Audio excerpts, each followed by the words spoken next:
is Lee Forster, TCS Honcho. Time for another installment of Metal on Metal TCS Talk.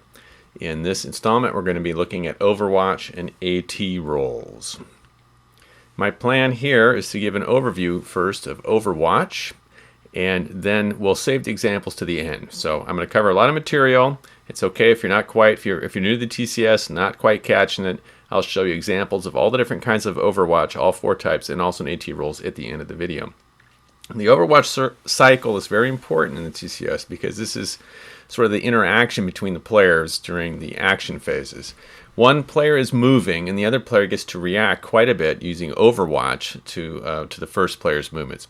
There are four triggers which can cause Overwatch. Overwatch being essentially fires, and these are like opportunity fire in other games. One is that Overwatch can be triggered by movement. The second is Overwatch can be triggered by fire. The third is Overwatch can be triggered by your opponent trying to recover from suppressed and paralyzed morale results. And if they're too close in, you might be able to keep their heads down by firing them as they try to recover. That's called recovery Overwatch. And final Overwatch happens when a stack moves into overrun or to assault, moves into the actual hex of an enemy stack. So we'll talk about those triggers in more detail and the restrictions. First of all, one of the basic tenets of the TCS is there is no restriction on Overwatch. That is, if a stack is otherwise healthy, it's not suppressed, it's not marked fired, it doesn't have some other status that would prevent this, a stack can fire Overwatch an unlimited number of times. Now, is this realistic? Can a tank actually fire 1,000 Overwatch rounds? No, of course not. But it works really well in game terms because it forces you as the opponent of the person who's shooting at you to try to suppress the stack to enable your movement, and that's very sound doctrine. So you don't have to track whether stacks run out of Overwatch triggers or run out of Overwatch chances. This can lead to one machine gun holding up a whole battalion, but if you read enough after action reports from World War II, you'll actually find that kind of thing happen now and then, and the TCS will allow that. However, you need a specific trigger in order to fire Overwatch. There are very specific events that will cause it. When you fire Overwatch, you may only fire one stack at a time, so you can't gang up with multiple stacks against one trigger. Only one stack may respond to one trigger. Naturally, you have to have a line of sight and spotting. You can't react to enemy moves you don't see, so this is a little different than, say, a suppressive fire action where you can fire at a hex that actually isn't spotted. In Overwatch, you must have the moving or firing opponent spotted in order to respond to that trigger, and the trigger is the center of the hex dot. So, movement trigger. Here is the sequence that happens. Suppose you're player A and you're moving into a hex. Every time you move an infantry unit into a hex, that offers player B an Overwatch trigger. If he has a stack that can observe that movement and wishes to fire, it may fire Overwatch. After player B fires Overwatch with one stack, player A can return fire with somebody that's in fire mode and otherwise able, not marked fired, not suppressed. Player A can return fire against the stack that player B used to fire. So move, shoot, and shoot back. If you're thinking this through, you can already see that this is basically bounding Overwatch in practice, where you set up people to cover your movement, you start moving, your opponent fires at the moving units, and then your covering folks return fire on those who are trying to fire at you.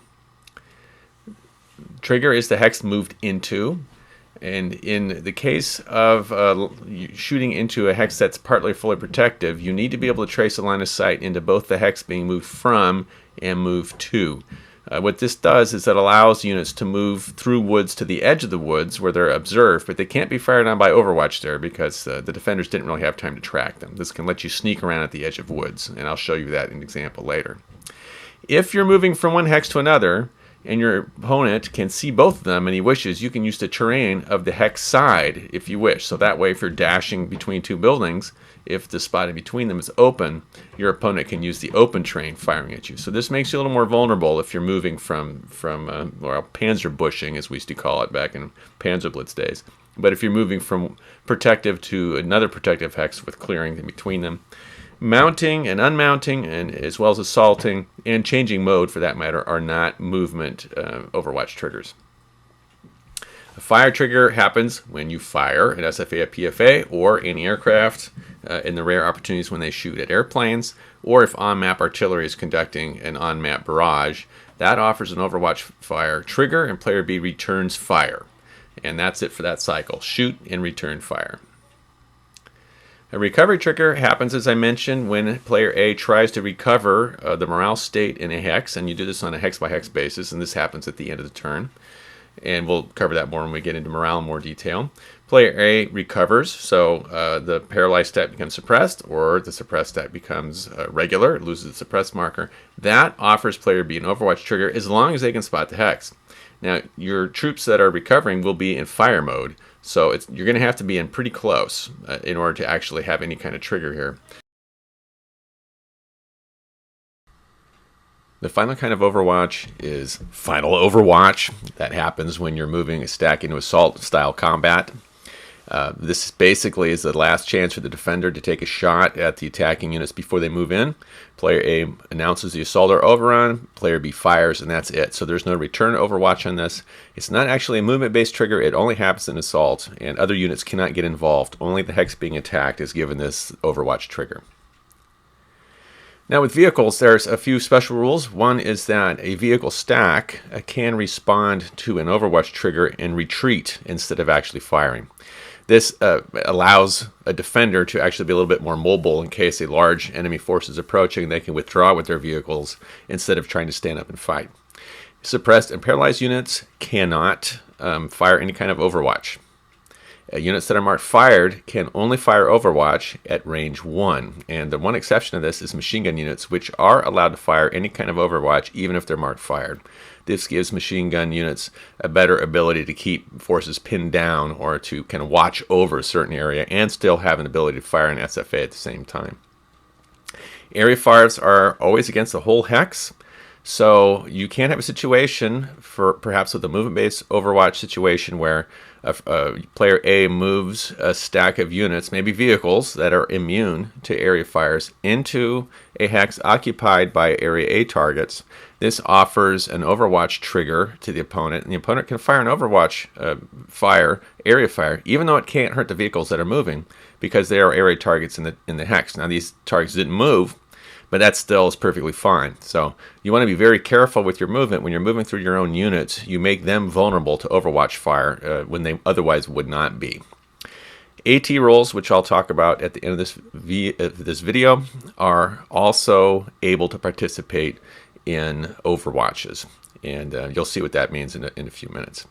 Now, one thing as a preview too on vehicle movement in the TCS, vehicle units are able to move in what are called impulses. That is, that they basically break their movement into thirds. So if a vehicle unit has a movement allowance of 15, rather than moving hex by hex, 15 hexes, and offering an Overwatch trigger in each hex, vehicle movements can declare an impulse movement where they'll move 1/3 of their movement at one time, and that'll be 5 movement points they expend. And these vehicle units offer only one Overwatch trigger for this entire movement. Now, why is this? This allows vehicles to move a lot faster. I mean, in real life, of course, a tank moving along at 20 miles an hour is going to beat out some infantry people crawling on the ground. So this limits, in a way, the ability of the opponent to fire Overwatch. This will look a little bit more like Overwatch used to in those old strategy and tactics games back in the 80s, where the opponent, player B, will wait until the most opportune time during the impulse to declare a movement-based Overwatch trigger. Well, why don't we talk about AT roles right now, since I had this set up, and we'll do examples of all this in just a second. An AT role is an attack by infantry platoons only, and against any kind of point target. So that means a P target, or it can also mean a B target, B0 or B1. It represents close-in fighting with grenades, satchel charges, bazookas, Panzerfaust, the basic kinds of close-in weapons that infantry carry to take out hardened or very discrete point targets. It works a little differently in that you don't have a combat factor. An infantry platoon just declares it, and each step in an infantry platoon can conduct one AT role. It has to be in fire mode unless you're in assault. It can be part of a SFA, part of a suppressive fire action, or Overwatch. if you fire if you want to perform an SFA and just do AT rolls, you don't actually mark the firing unit fired. It can't fire again, but you don't fire it. In addition, if you respond to an Overwatch trigger with just AT rolls, say a movement-based Overwatch trigger, or any kind, Firebase too, this does not offer a return fire Overwatch trigger to the opponent. So those are a few things that are different about AT rolls. You can see over here how AT rolls are conducted. It's on a step-by-step basis. Each step can fire one AT roll, and in every fire, each target step can only be attacked by one. So I suppose, I've never thought about it this way before, but the number of AT rolls is equal to the lesser of the number of infantry steps or the amount of target steps. I don't know if that works out exactly, but basically it's 1-to-1. So if there's a target stack with 2 steps in it and I have an infantry platoon with 5 steps in it, I can still only fire 2 AT rolls. You check the range. It has to either be in the same hex, which occurs during assaults, or 1 hex away. That's as close. You have to be that close. No further away than that. You roll 2 dice 6 for this, so this isn't the 11 to 66 dice. It's just add 2 dice. And if you achieve this roll or higher, say in billiard or open, you need a 10 onto 6-sided dice, then you kill the step that you attacked. Here's some important modifiers. Smoke, obviously, helps, just like close terrain helps, because it allows the infantry a better opportunity to approach the target unobserved. But being stacked with infantry makes it really tough, and this is a great use of infantry in combined arms stacks, is to protect armored targets by being stacked with them. In addition, if you can suppress the firing unit, that has a huge effect as well. There are some games, some of the earlier games, where there's also a negative die roll modifier for everybody because they simply did not have many AT rolls. Down at the bottom, if you roll a basic roll of 3 or less, unmodified, 1 attacking step is destroyed. So, got to be careful a little bit. You're going to take some losses if you keep doing a lot of AT rolls. In addition, if the target is rather weak, it increases the chances of success with AT rolls. Okay, let's look at some examples of Overwatch. We'll do a movement-based Overwatch trigger first. This is a situation that I've set up from Canadian Crucible. Germans trying to attack into Nora-en-Bessin. Nothing really shocking there. We have 2 infantry platoons here. Let's move this over to move mode just for yucks at the beginning. We're going to move these up, trying to get closer to the town and show you how a movement-based Overwatch trigger can work. Currently, this unit here, this Canadian infantry platoon, cannot spot these because they're behind the hill. If I start moving with this one, say it's the beginning of the German action phase, that still is going to be a little below 70, so it's not going to be able to observe it. The line of sight is blocked because of the elevation. But when it moves here, we're set. Obviously, if I draw a line, you see there's no blocking terrain. They're both at the same elevation. And if we check the spotting range table, if I can pop it up here, when it's infantry and area target is a range of 3, it's in move mode, so that's going to add an extra column, so it's 4, and we'll just say that these guys are dug in. I've got a dug in marker, so that's going to add another one, so the range for spotting 6. No problem with line of sight, no problem with spotting. It's moved into a hex. This offers an Overwatch trigger to this unit. We'll say it takes it, because if you look, there are no German units that can return Overwatch here, because remember the cycle is movement. Then player B has a movement-based trigger they can fire, and then player A can return fire on the firing unit with a unit that's in fire mode and not marked fired, and that's not the case here. So we'll say this unit fires and that nothing happens. It'll continue moving. Same things before. This is another trigger. It's moved into a new hex. There's no limits on the number of times any particular unit can fire Overwatch unless they're suppressed or otherwise prohibited. There's not a limited number of times. We'll say that they fire and have sort of average or bad luck and miss. And then we're going to flip this guy over to fire mode, and that's going to be the end of his movement. Now the German player is going to be moving this target. We move to here. That is, line of sight is not a problem. The elevation is not a problem. This is an Overwatch trigger, but this guy will pass. We'll say he won't fire on this one. Then he'll move to this hex, and it's obvious the Germans are trying to move up and get closer to this guy to be able to do a reasonable fire at him. He will take a fire at this one. It's at range 3, so there's going to be a reasonable chance of inflicting something. And let's just say that he misses again. This unit can now fire back there, and it's going to be not a great shot. Normally, a unit that's dug in and protective, if we pull up this chart here for spotting, area target's 3, -1 column for being in protective terrain, -1 for being dug in. He can't spot him. But when he fires, then it's +4 for a firing. It's a fire trigger right there. So then he can actually spot him and fire an area fire without the negative modifiers of being an unspotted target. It's still a pretty low odds attack, probably -4 or -5 shifts, +1 for the range. So we'll say that he misses, and that's that. We'll try it again. This unit can move to here. The machine gun could fire on this one if he wants to, and that's probably what I would do in this situation, because he can spot at range 6, 1, 2, 3, 4, 5, and the return Overwatch fire 2, 3, 4, 5, 6 is probably going to even be out of range, or if it is, it's so far away. Well, he's out of his range, actually. It's a range 7, and he's at a 6. So this is a free shot for the Canadians. They can take an Overwatch fire at this, and there is no return Overwatch, because the Germans don't have anybody to return Overwatch. We'll say that he fires and misses, and then, why don't we just say it suppresses him. He makes a morale check, fails it, and he's suppressed. We're going to do that, and then we're going to suppress him like this.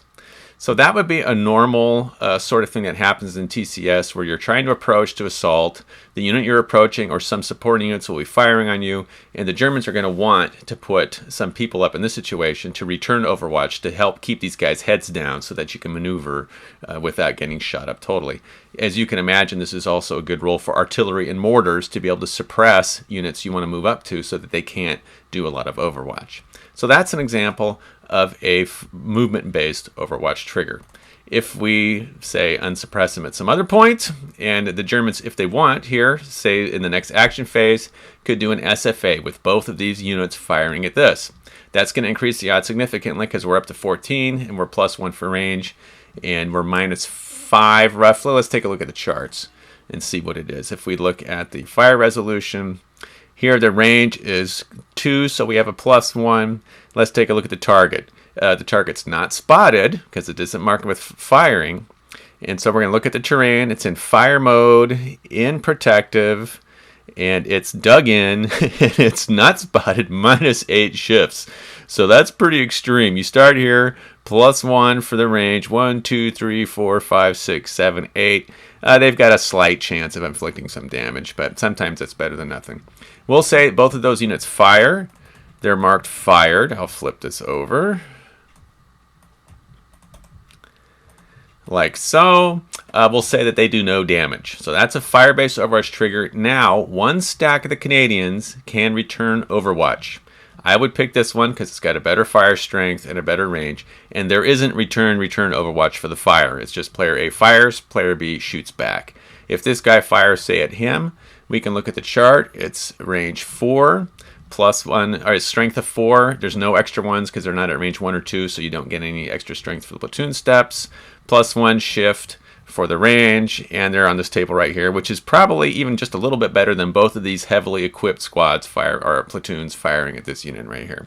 We'll say that nothing happens, but that's a pretty normal situation where everybody will fire up on one hex, and then one hex gets to return Overwatch. So that would be an example of fire-based trigger. Now, if we set things up a little differently, let's say that we're like this, we'll resuppress this guy, and it's the end of the turn, and the German player wants to unsuppress this. This is a third kind of Overwatch trigger. It's a recovery Overwatch trigger. So in his turn, he removes the suppressed marker during this phase of recovery. That offers an Overwatch trigger. Anybody can take it who can spot this unit and has a line of sight. Can this unit spot this unit? Absolutely. The spotting range for area targets is 3, plus he gets a +1 shift because he's dug in, has better line of sight, so that's absolutely not a problem. He'll get a free shot at this guy. What often happens is that a unit that tries to recover just gets suppressed again like that. That happens quite a bit. And then, as you'll learn in playing the TCS, sometimes you don't want to try to recover someone who's suppressed. This represents them being dug or pinned down, and the risk of losing casualties is higher than whatever you'd gain by unsuppressing the guy. And the nice thing is when they're suppressed, they're actually harder to hit too because they're keeping their heads down. So you'll often run into a situation where a stack may be suppressed for a number of turns because they don't want to take the risk of recovering when they're offering a recovery-based Overwatch trigger. The fourth situation let's just flip them over. Let's say the Germans have gotten to this point. Well, actually, at the beginning of a turn, it's like this, and this unit wants to assault there. I would not recommend this, but let's just say that we're trying it. You'll flip them over, and you declare an assault. This is the fourth kind of Overwatch trigger. This unit will get a free shot at him, and there is no return Overwatch from anybody else. Even if he were unsuppressed, he still cannot fire. This is not a fire-based or movement-based trigger where you move, fire, return fire. It's a simple declare assault. This is our last chance. Only this hex, only the hex being assaulted, gets the Overwatch trigger and can take it immediately. If you look, this is a move mode, so our chances of inflicting damage are a lot better. We'll take a look at the table quickly. It's +1 for range, or is it +2? Let's look at range 1. +2 for range, +2, or we look at move mode. In open, it's going to be +2, so that's 4 shifts already. His strength will be 7. It's 4, plus you get half of the steps, 5 steps in infantry platoon. So we're at 7 with 1, 2, 3, 4 shifts. You can see right away that's a pretty good chance for inflicting some heavy damage. This is why, in general, we'll cover this more when we get to assault, you do not want to go assaulting unsuppressed dug-in troops. Generally a bad idea. Now, let's say we've got a situation like this, and the Canadian player on their turn decides that they want to move in to defend this space here to keep the Germans from moving in there and flanking this guy. Obviously, if this were to move in here successfully, you see, in fire mode, you see they're going to have a crossfire on this, which is the best way possible to root out some of these guys. Get someone in range 1 that can spot the target, apply the crossfire modifier. They have a very good chance of dislodging this unit. So before that happens, let's say that the Canadian player wants to move him up to guard this spot. They can move to here. There is no Overwatch because it's going to be blocked. If we move up to, or let's just say we're moving here and we're moving right to here. Since we're in protective terrain, we have to be able to trace a line of sight to both. Can we trace a line of sight to both hexes? We'll trace this one here. Yes. Can we trace this one here? Yeah. So this unit can fire on this guy moving in here. However, if he were moving, well, I'll get rid of that thing here.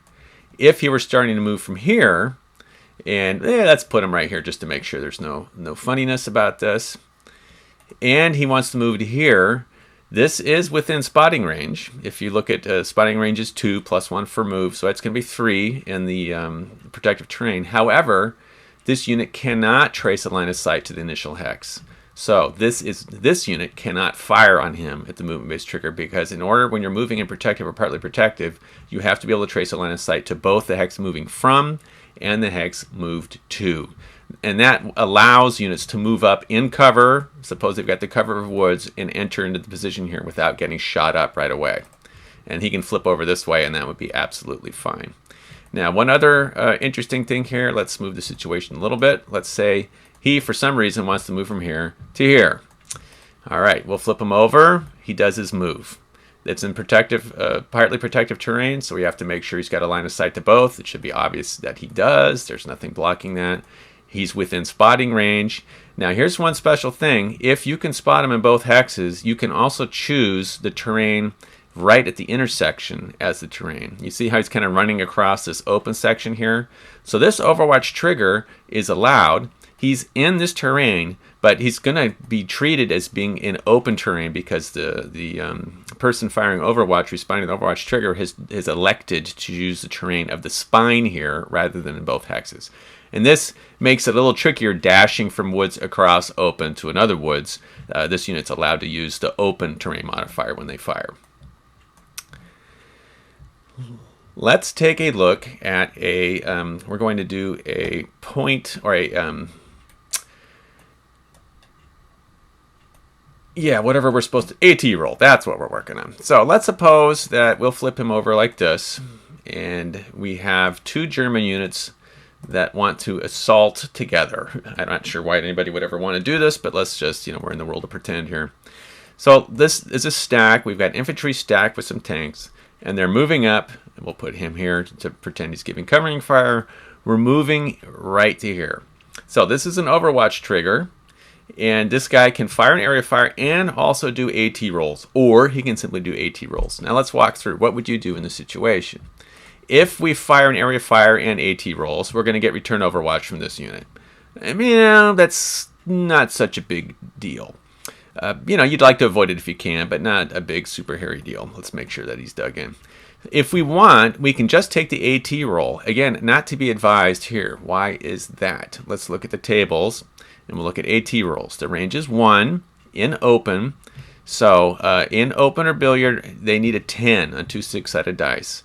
There is a -3 modifier for being stacked with infantry. So you need to roll a 13. Basically, there's no chance. He cannot do any damage doing an AT roll because of the infantry stacked with. In which case, a normal TCS tactic would be to take the area fire and do it first. When you're responding to an Overwatch trigger, you can choose if you're doing both an area fire and AT rolls, or I guess point fire and AT rolls, you can choose what order to do them in. Let's suppose that he decides to fire the area fire. It's not going to be great odds. It's +2 for range, +2 for movement mode, but -2 for being stacked with a point target. We can look at this over here and find the modifier here somewhere or other. Yeah, P2 plus and target. That's that one right there, because the infantry are using the tanks for cover. But let's just suppose that they get a result. They get 1 hit, and suppose the infantry unit is forced to do a SFA. Let's see if I can get this guy out. He would be running back like this, and suppressed in place. We'll move him to fire mode. He's going to have an extra step loss. Let's just pretend that's how the dice came out. Whenever you conduct an SFA, you retreat it at the end. So let's suppose that was the area fire. Now he can do his point fires, and without that modifier, he actually has a chance of inflicting damage on the tanks. So it's a pretty standard tactic when you're defending against a combined stack to try to strip the infantry off the armor in order to make the armor vulnerable to AT rolls. Now, if we do a different situation, not at all to be advised, where this unit is dug in here, and we'll just say the tanks want to go charging right in. They'll move up to here. That's range 1. Range 1 is always okay. It doesn't matter for anything. If you're at range 1, you can take an Overwatch trigger at this unit. He's at range 1 in protective. Let's take a look at that chart again with the AT resolution. Base is 9. Is that? Yes, that's partly protective. Needs a base 9. Any other modifiers? Nobody suppressed. No artillery zone. Visibility's fine. If he had actually used a road movement rate to get in there, it would have been even word +1. But we'll say he just used the woods thing. So he's going to need a 9. That's roughly a 25% chance. How many attacks does he get? He gets 3. They have 5 infantry steps in this infantry platoon, but you can only do 1 per target step. And as you can see here, the number of tanks here is 3. So let's just do 3 dice and see what happens. He needs a 9. That's an 11, an 8, and a 4. So 1 tank was destroyed. Pretty much average what would happen. It's a good chance you'll lose 1 step there. Not a smart move to be charging in with tanks. What are they going to do? They're going to maybe just be able to fire here, but they're going to be extremely vulnerable to AT rolls every turn without infantry support. And just like in real life, it's usually not a good idea to send in unsupported armor against well-defended infantry. So what have we talked about in this video? We talked about Overwatch cycle. We talked about movement-based triggers. That's where the player A moves, player B fires Overwatch from one hex to the target hex, the hex that triggered it, and then player A can do return Overwatch. We talked about fire-based Overwatch. You shoot, they shoot back. Recovery Overwatch, when you try to recover your morale state, and then final Overwatch, which is right before assault or overrun combats. We showed the basics of how AT rolls work. And the next topic we have coming up is morale.